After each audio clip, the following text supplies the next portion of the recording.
তো আমি এখানে আসছি, আমি বিল্লাল ভাই ছন্দের ভিডিও বানিয়ে থাকে, তাকে দেখে আমিও অনুপ্রাণিত হয়েছি, সেখান থেকে আমিও ছন্দের ভিডিও বানাই। তো এই জন্যই বিল্লাল ভাইয়ের সাথে দেখা করতে এসেছি। বিল্লাল ভাইকে আমি গুরু মানি, আমি তার শিষ্য একজন।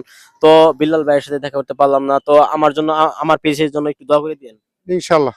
ইনশাআল্লাহ, জয় বাবা। তা বিলাল ভাই বড় ভাই আমার পেজের জন্য একটু দোয়া করে দিচ্ছে, এবং এই বিলাল ভাই যারা ফ্যান ফলোয়ার আছেন, আপনারা আমার ভিডিওটা একটু দেখেন, যে আমি যে ছন্দের ভিডিওগুলো বানিয়ে থাকি, যে এরা যে ছন্দের ভিডিওর মাধ্যমে আমি অন্যায়ের বিরুদ্ধে আপনি কথা বলে থাকি, অন্যায়ের বিরুদ্ধে কথা বলে থাকি, আপনারা জানেন। ন্যায়ের পক্ষে কথা বলে থাকি, আপনারা জানেন। তো আপনারা আমাদের জন্য সবাই দোয়া করবেন, আমরা যেন বিল্লাল ভাইয়ের যে শিষ্য হতে পারি, যেন আমি তার যে গুরু মানছি সেটা যেন আমি ভালোভাবে আপনি ভিডিও আপনাদের মাঝে তুলে ধরতে পারি, সেই তৌফিক দিয়েন আমাকে, আমার জন্য দোয়া করেন। তো সবাই ভালো থাকবেন, সুস্থ থাকবেন, এবং কি বিল্লাল ভাইয়ের পরিবারের জন্য সবাই দোয়া করবেন, যে বিল্লাল ভাই বড় ভাই আছে এখানে, তাদের জন্য সবাই দোয়া করবেন, যা বিল্লাল ভাই যে অসহায় মানুষদের পাশে দাঁড়াতে পারে, সে যেন মানবতার ভিডিওগুলো করে যেতে পারে সঠিকভাবে। আপনারা তাদের জন্য দোয়া করবেন, তাদের ফ্যামিলির জন্য দোয়া করবেন।